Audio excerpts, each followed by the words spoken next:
घना जंगल था। उस जंगल में बहुत बड़े बड़े पेड़ लगे हुए थे। उस जंगल में एक दिन दूसरे गांव से एक अनजान शिकारी घूमने के लिए आता है। शिकारी नए नए होता है, उसको उस गांव के बारे में कुछ नहीं पता होता है। शिकारी उस जंगल में प्रवेश कर जाता है। शिकारी का काम होता है, वह शिकारी पक्षियों को अपने जाल में फंसा करके वह अपने गांव की ओर जाना चाहता था और उसे उस गांव में बेचता था। यही काम उस शिकारी का था। एक दिन की बात है, शिकारी सोचता है अपने गांव से कि मैं दूसरे गांव के जंगल में जाऊंगा और वहाँ पे जो घना जंगल होगा, जिस जंगल में आज तक कोई भी शिकारी नहीं जाता होगा, मैं उसी जंगल में जाऊंगा और उस जंगल में नए नए पक्षियों को अपनी जाल में फंसा करके अपनी गांव की ओर लौट आऊंगा। शिकारी कुछ देर तक उस नए जंगल में खड़ा होकर के सोचता है। वह एक योजना बनाता है कि आखिरकार इस जंगल में कैसे पक्षियों को फंसाया जाए। शिकारी को बहुत देर तक सोचने के बाद एक उसे तरकीब नज़र आती है।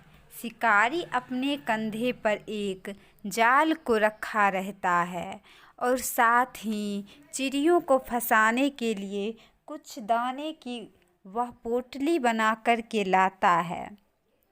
शिकारी उस पोटली में से दाने को निकाल करके जाल को फैला करके ज़मीन पर रख देता है। तभी दो कबूतर आसमान से उड़ते हुए आते हैं और वह भोजन को देख करके उस जंगल के ज़मीन पर उतर जाते हैं।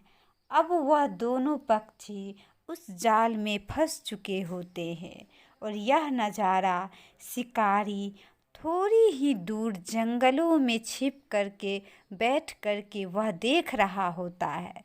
शिकारी यह सब नज़ारा देख करके बहुत खुश होता है। अरे वाह, चलो आज तो दो पक्षी फंस ही गए। मैंने तो अपने गांव में सारे जंगल जो थे उस जंगलों में सारे पक्षियों को तो बेच ही डाला है, लेकिन अब मेरे गांव में एक भी पक्षी नहीं बचे हैं। अब मैं इस गांव के सारे जंगल में घूम घूम करके जंगलों के सारे पक्षियों को अपनी इसी जाल में फंसा करके उन्हें अपनी गांव ले जाऊंगा और उसे गांव में अच्छी कीमतों पर उसे बेच डालूंगा। शिकारी बहुत खुश होता है और उसके मन में बहुत लालच आ जाती है। शिकारी को यह पता नहीं था कि उस जंगल में चुड़ैलों का भी बसेरा है। शिकारी इस बात से अनजान होता है। शिकारी बैठ कर के सोचने लगता है कि अरे दो पक्षियां तो इतनी जल्दी फंस गई, क्या पता मैं यहाँ देर तक ठहरूं तो और पक्षियां फंस जाए। यह बात शिकारी के मन में आ बसी और शिकारी के मन में बहुत लालच हो गई थी और वह अपने तीर धनुष से एक पक्षी को शिकार करने के लिए तीर धनुष चला देता है और शिकारी को एक ज़ोर से आवाज़ आती है, जैसे मानो कि उसे पक्षियाँ उड़ने की आवाज़ आती है। वह शिकारी बहुत देर तक ठहरा होता है और शिकारी को जब पक्षी नहीं मिलती है तो वह सोचता है चलो लगता है पक्षियों को नहीं लगी तीर, और वह उसी जंगल में अपने गांव से लाया हुआ भोजन को निकालता है और वह उस जंगल में बैठ कर के शांति से भोजन करने लगता है। शिकारी सोचता है कि आज रात वह यहीं रुक जाए। फिर दूसरे गांव में एक पानी पूरी की ठेले लिए हुए एक गरीब आदमी आता है। वह पानी पूरी की ठेले को लेकर के जा रहा होता है। वह बहुत ही गरीब होता है और वह पानी पूरी बेच कर के ही अपना गुजर बसर करता है। वह उस गांव में उसकी पानी पूरी नहीं बिक्री होती है तो वह दूसरे गांव में चला जाता है। वह गांव देखने में बहुत ही सुंदर होती है और उस गांव की प्रकृति दिखने में बहुत ही सुंदर होती है। वह पानी पूरी वाला उस गांव में जाकर के बहुत खुश होता है और वह पानी पूरी वाला ज़ोर ज़ोर से आवाज़ लगाता है, जो पानी पूरी ले लो। और फिर बाद में उसकी आवाज़ सुन कर के कुछ लोग आते हुए उसे दिखाई पड़ते हैं। यह पानी पूरी वाला उन लोगों को देख कर के बहुत खुश होता है और पानी पूरी वाला कहता है, अरे कब तक मैं पानी पूरी बेचता रहूँगा, मैं बहुत गरीब हूँ। मेरी गरीबी कब तक दूर होगी। मैं इतना मेहनत करता हूँ, सुबह से ही इस पानी पूरी की ठेले को तैयार करने में लगा रहता हूँ। मेरी पत्नी भी इसी काम को करने में लगी रहती है। मैं सोचता हूँ कि अब कुछ खेती भी कर लिया जाए। तभी एक लड़का उस ठेले पे पहुँचता है और वह पानी पूरी खरीद लेता है और वह लड़के को पानी पूरी बहुत पसंद आती है। वह लड़का कहता है, अरे कितनी अच्छे आप पानी पूरी बनाते हो, इतने अच्छे पानी पूरी तो आज तक मैंने नहीं खाया। फिर उस दुकान पे धीरे धीरे भीड़ लग जाती है।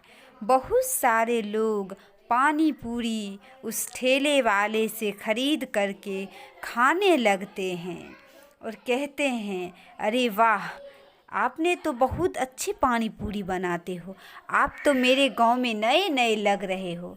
तभी पानी पूरी वाला कहता है, अरे हाँ भाई, मैं तो इस गांव से अनजान हूँ, मैं तो नए नए आया हूँ। मुझको लगता था कि मेरी पानी पूरी इस गांव में भी नहीं बिक पाएगी। मैं तो डर रहा था कि कहीं मेरी पानी पूरी नहीं बिकी तो मुझे बहुत घाटा लग जाएगा। फिर मैं कहाँ से दूसरी दुकान को लगा पाऊँगा। तभी वह पानी पूरी वाला कहता है, अरे तुम लोगों को अच्छा लगा पानी पूरी, ये तो बहुत खुशी की बात है। और वह पानी पूरी वाला अपनी सारी कहानी उन लोगों को सुनाने लगता है। वह कहता है कि अरे भाई, कुछ ऐसी तरकीब बताओ जिससे मेरी गरीबी थोड़ी सी सुधार हो जाए। तभी उन लोगों में से एक लड़का बताता है, अरे आप क्यों नहीं ऑनलाइन पानी पूरी बेचते हैं। और तभी अचानक वह किसान बेहोश हो जाता है। चूँकि किसान की गरीबी की हालत होती है, वह एक दिन से खाना नहीं खाया होता है और तेज़ गर्मी के कारण वह बेहोश हो जाता है। दूसरी तरफ एक बहुत अंधेरी भरी जंगल था। उस जंगल में एक आदमखोर शैतान जो भेड़िया था, वह भेड़िया उस जंगल में कुछ लोगों का शिकार करके उस पेड़ के नीचे बैठ करके उस आदमी को खा रहा होता है। और वह भेड़िया ज़ोर ज़ोर से गुर्रा रहा होता है। भेड़िया कहता है कि अरे तुम सब गांव वालों मरोगे, मैं तुम सारे गांव वालों को खा जाऊंगा और सारे गांव वालों को भेड़िया बना दूंगा, क्योंकि मेरे खाने से सारे लोग भेड़िए बन जाओगे।